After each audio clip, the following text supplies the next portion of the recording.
संतों के साथ संवाद कर रहे हैं और संस्कृति को आगे रखने का काम किया है तो वो प्रधानमंत्री मोदी जी ने किया है और उनको आपकी सात्विक ताकतें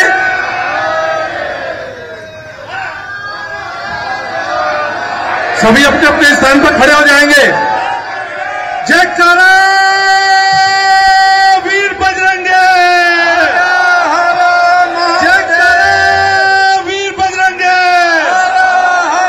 जय जय श्री राम, जय जय श्री राम। और इसी तरीके से भारत को पुरानी गुलामी की मानसिकता से निकालकर गौरवपूर्ण भारत को पुनर्स्थापित करने में प्रधानमंत्री मोदी जी का नेतृत्व ने एक अभूतपूर्व भूमिका अदा की है। ये हम लोगों ने देखा है।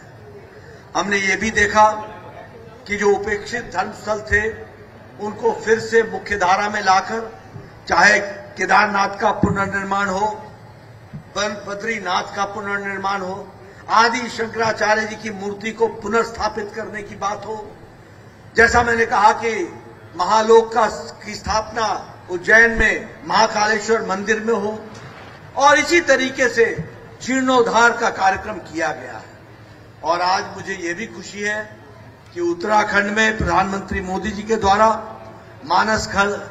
मानसखंड मंदिर माला मिशन के तहत जागेश्वर धाम अल्मोड़ा, हाट कालिका पिथौरागढ़ और नैना देवी नैनीताल, इनका भी पुनर्जागरण और पुनर्निर्माण का कार्य चल रहा है। इस तरीके से आगे हम ये भी जानते हैं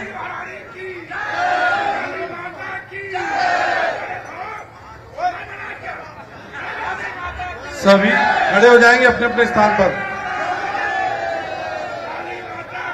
जय जय जय। हमने ये भी देखा कि जो जम्मू कश्मीर के मंदिर थे जिनको आक्रमणकारियों ने तोड़ा, जिनको ध्वस्त किया, उन मंदिरों को फिर से पुनर्निर्माण करने का काम भी प्रधानमंत्री मोदी जी के नेतृत्व में हो रहा है। इसको भी हमको समझना चाहिए। शीतलनाथ मंदिर का 31 साल बाद ताला खोला गया और उसी तरीके से हर दृष्टि से विकास के लिए नए आयाम को आगे बढ़ाने का काम किया गया। और हमें बड़ी खुशी होगी ये जान करके कि जिस सऊदी अरेबिया में एक समय में पूजन भी वर्जित था, उस सऊदी अरेबिया में पार्स का स्वामीनारायण मंदिर का वहां पर भव्य मंदिर बना है और उसका भी श्री गणेश प्रधानमंत्री मोदी जी ने किया है। हम लोग जानते हैं कि हमारे भाई, जो हिंदू भाई बांग्लादेश में, पाकिस्तान में, अफगानिस्तान में, जो वहां के धार्मिक असहिष्णुता के कारण, जिनको रिलीजियस कारणों से वहां से निकाला गया, उनको भी नागरिकता देने का काम किया तो प्रधानमंत्री मोदी जी ने भारत में दिया। यानी हमारे हिंदू भाई, हमारे ईसाई भाई, हमारे जैन भाई, हमारे सिख भाई जो जो वहां से प्रताड़ित हुए, उनको भी जगह देने का काम किया तो प्रधानमंत्री मोदी जी ने किया है। ये भी हमको ध्यान है। अभी अभी अफगानिस्तान से हमारे सिख भाई आए, उनको यहां स्थान देने का काम प्रधानमंत्री मोदी जी ने किया। अफगानिस्तान से 72 में लोग आए, उनको स्थान देने का काम प्रधानमंत्री जी, जिसके हम रिलीजियस परसिक्यूशन कहते हैं, धार्मिक कारणों से जिनका उत्पीड़न होता है, उनको भी कहीं स्थान मिला है तो भारत माता की गोद में मिला, प्रधानमंत्री मोदी जी के माध्यम से मिला। और इसी तरीके से देश के विकास के लिए गांव, गरीब, वंचित, पीड़ित, शोषित, दलित, महिला, युवा, इनको सशक्तिकरण करने का काम भी किया है तो प्रधानमंत्री मोदी जी के नेतृत्व में हुआ है और इसलिए देश आगे बढ़ा है। अभी अभी आपने देखा होगा कि लोगों ने देश को जातियों के माध्यम से बांटने का प्रयास कई माध्यमों से हमारे विरोधी दलों ने किया। लेकिन प्रधानमंत्री जी ने क्या कहा? ज्ञान की बात की। ज्ञान में जी फॉर गरीब, वाई फॉर युवा, ए फॉर अन्नदाता, एन फॉर नारी शक्ति। अगर गरीब की चिंता हो गई, अगर युवा की चिंता हो गई, अगर अन्नदाता की चिंता हो गई, अगर नारी शक्ति का सशक्तिकरण और सम्मान हो गया तो भारत आगे बढ़ जाएगा, सभी जातियों का भला हो जाएगा। इस बात को उन्होंने कहा और इसी बात को लेकर के हम सब लोग आगे बढ़े। इसलिए यह आपकी सात्विक ताकतों के माध्यम से जो हमें शक्ति मिलती है और मोदी जी के नेतृत्व में भारत पुनर्जागृत अवस्था की ओर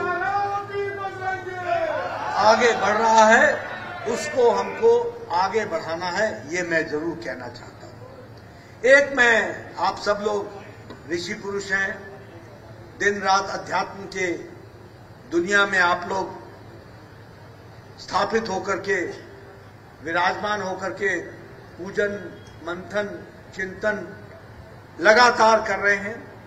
आपकी सात्विक ताकतें आदरणीय प्रधानमंत्री मोदी जी को शक्ति देती है, ताकत देती है, और वह शक्ति समाज के भला के लिए, नारी शक्ति के भला के लिए, युवा शक्ति के भला के लिए, किसानों की ताकत के लिए, सबके लिए अर्पित होती है। और हम सब लोग, देश आगे बढ़े, सात्विक विचारधारा के साथ पुनर्जागृत हो, इस काम को लेकर के हम चले। श्री राम, जय जय श्री राम, जय जय श्री राम, जय जय श्री राम। दोनों हाथ उठा करके, दोनों हाथ उठा करके, जय जय श्री राम, जय जय श्री राम, जय जय श्री राम, जय जय श्री राम, जय जय श्री राम, जय जय श्री राम, जय जय श्री राम। एक बात आपने जरूर देखी होगी कि एक तरफ आप साधु संतों के आशीर्वाद से मोदी जी हर पल देश के नाम, हर पल समाज के नाम, हर पल देश के पुनर्जागरण के नाम पर हर दिन काम कर रहे हैं। लेकिन वहीं पर कुछ लोग धर्म का उपयोग चुनावी समय में किया करते हैं। वो कभी मंदिर नहीं जाते, लेकिन चुनाव के समय मंदिरों के दर्शन करते हैं, जनेऊ पहन करके दिखाते हैं कि मैं भी जनेऊ पहनता हूं। ये मालूम नहीं कि जनेऊ इधर से पहना जाता है या इधर से पहना जाता है। आरती करते समय मालूम नहीं कि ऐसे घुमाई जाती है या ऐसे घुमाई जाती है। लेकिन ये ऐसे लोग हैं जो धर्म का उपयोग करने का प्रयास करते हैं। लेकिन आपकी सात्विक शक्तियां हमेशा मोदी जी को और ताकत देती हैं और यशस्वी बनाने का काम करती हैं।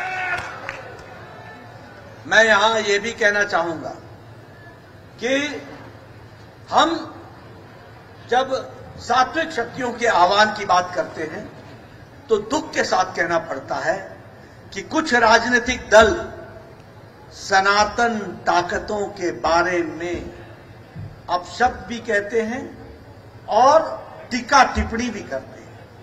बोलिए, ऐसे लोगों को आशीर्वाद मिलना चाहिए क्या? मिलना चाहिए क्या? और ये जो सनातनी ताकतों के बारे में अपशब्द कहते हैं,